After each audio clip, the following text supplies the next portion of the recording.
सांख्य सांख्य योगौ योगौ पृथक् पृथक् बालाः बालाः प्रवदन्ति प्रवदन्ति न न पंडिताः पंडिताः एकम् एकम् अपि अपि स्थितः स्थितः सम्यक् सम्यक् उभयोः उभयोः विन्दते विन्दते फलम् फलम् सांख्ययोगौ पृथक् बालाः सांख्ययोगौ पृथक् बालाः प्रवदन्ति न पंडिताः प्रवदन्ति न पंडिताः एकमप्यास्थितः सम्यग् एकमप्यास्थितः सम्यग् उभयोर्विन्दते फलम् उभयोर्विन्दते फलम् सांख्ययोगौ पृथक् बालाः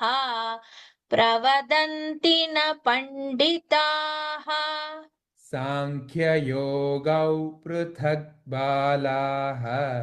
प्रवदन्ति न पंडिताः एकमप्यास्थितः सम्यग् उभयोर्विन्दते फलम् एकमप्यास्थितः सम्यग् उभयोर्विन्दते फलम्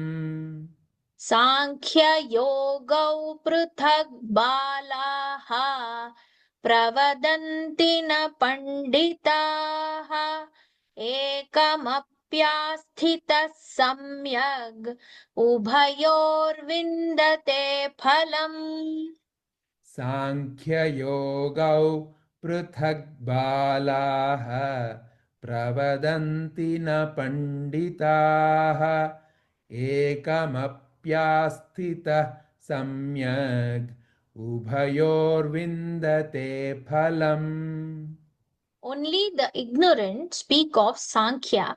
renunciation of actions, or karma sannyasa, and karma yoga, that is, work in devotion, as different. Those who are truly learned say that by applying ourselves to any one of these paths, we can achieve the results of both. ಕೇವಲ ಅಜ್ಞಾನಿಗಳು ಮಾತ್ರ ಸಾಂಖ್ಯ ಅಂದರೆ ಕರ್ಮಗಳನ್ನು ತ್ಯಜಿಸುವುದು ಅಥವಾ ಕರ್ಮ ಸನ್ಯಾಸ ಮತ್ತು ಕರ್ಮಯೋಗ ಅಂದರೆ ಭಕ್ತಿಯಿಂದ ಕೆಲಸ ಮಾಡುವುದು ಬೇರೆ ಬೇರೆ ಎಂದು ಹೇಳುತ್ತಾರೆ. ನಿಜವಾಗಿಯೂ ಅರಿತವರು ಈ ಯಾವುದೇ ಮಾರ್ಗಗಳಲ್ಲಿ ಒಂದಕ್ಕೆ ನಮ್ಮನ್ನು ನಾವು ತೊಡಗಿಸಿಕೊಳ್ಳುವುದರಿಂದ ಎರಡರ ಫಲಿತಾಂಶಗಳನ್ನು ಸಾಧಿಸಬಹುದು ಎಂದು ಹೇಳುತ್ತಾರೆ.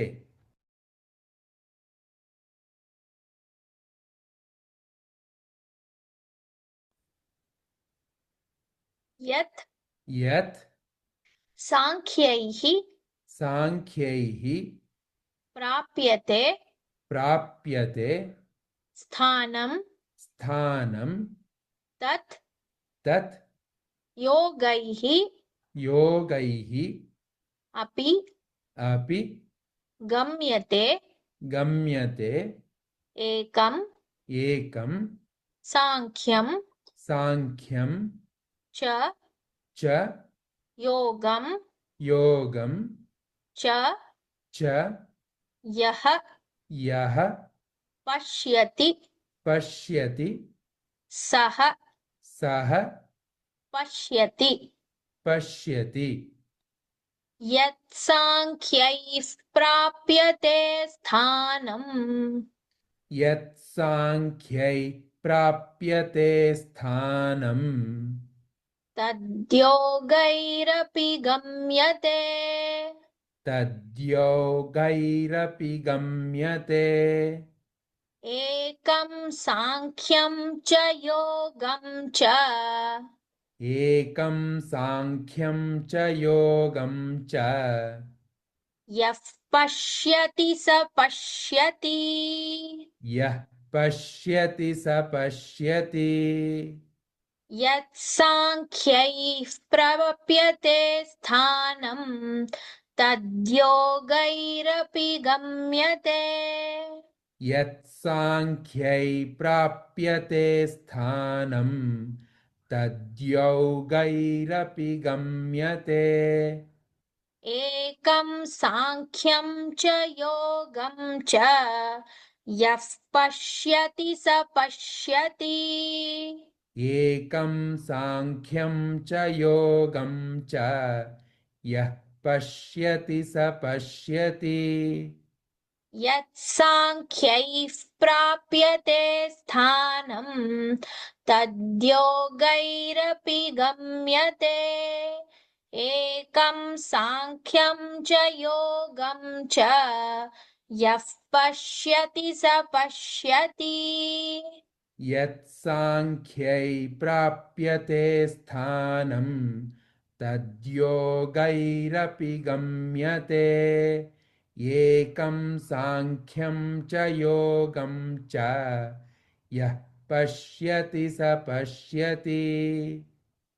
The supreme state that is attained by means of karma sannyasa is also attained by working in devotion. Hence, those who see karma sannyasa and karma yoga to be identical truly see things as they are. ಕರ್ಮಸನ್ಯಾಸದಿಂದ ಪಡೆಯುವ ಪರಮಸ್ಥಿತಿಯು ಭಕ್ತಿಯಿಂದ ಕೆಲಸ ಮಾಡುವುದರಿಂದಲೂ ಸಿಗುತ್ತದೆ. ಆದ್ದರಿಂದ ಕರ್ಮಸನ್ಯಾಸ ಮತ್ತು ಕರ್ಮಯೋಗವನ್ನು ಒಂದೇ ಎಂದು ನೋಡುವವರು ನಿಜವಾಗಿಯೂ ವಿಷಯಗಳನ್ನು ಇರುವಂತೆಯೇ ನೋಡುತ್ತಾರೆ.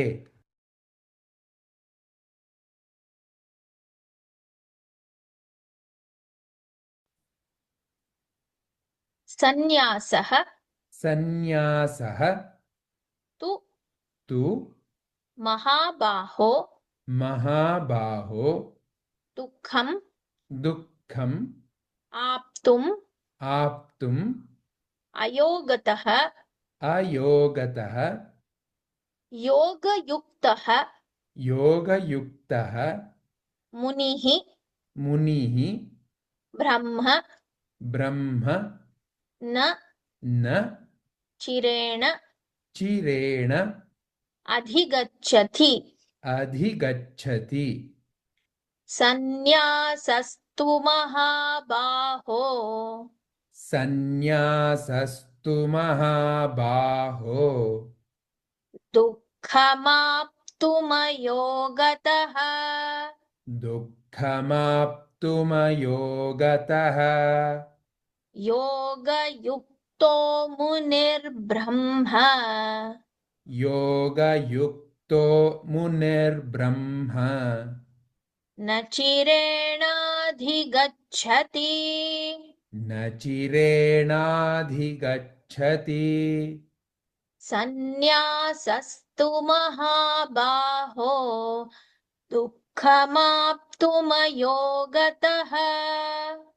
ಸನ್ಯಾಸಸ್ತು ಮಹಾಬಾಹೋ ದುಃಖಮಾಪ್ತುಮಯೋಗತಃ योगयुक्तो मुनिर्ब्रह्म न चिरेणाधिगच्छति ಯೋಗಯುಕ್ತೋ ಮುನಿರ್ಬ್ರಹ್ಮ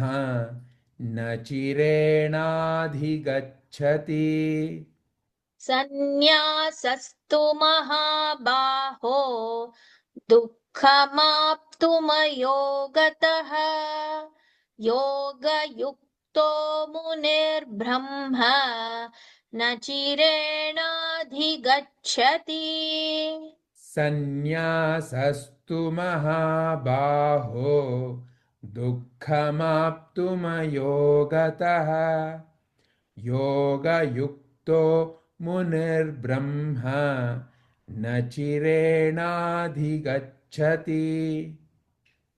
Perfect renunciation, karma sannyasa, is difficult to attain without performing work in devotion or karma yoga, O mighty armed Arjuna. But the sage who is adept in karma yoga quickly attains the supreme. ಹೇ ಮಹಾಬಾಹು ಅರ್ಜುನನೇ, ಭಕ್ತಿಯಿಂದ ಕರ್ಮ ಮಾಡದೆ ಅಂದರೆ ಕರ್ಮಯೋಗ ಮಾಡದೆ ಪರಿಪೂರ್ಣ ತ್ಯಾಗ ಅಂದರೆ ಕರ್ಮಸನ್ಯಾಸ ಸಾಧಿಸುವುದು ಕಷ್ಟ. ಆದರೆ ಕರ್ಮಯೋಗದಲ್ಲಿ ನಿಪುಣನಾದವನು ಬೇಗನೆ ಪರಮಾತ್ಮನನ್ನು ಪಡೆಯುತ್ತಾನೆ.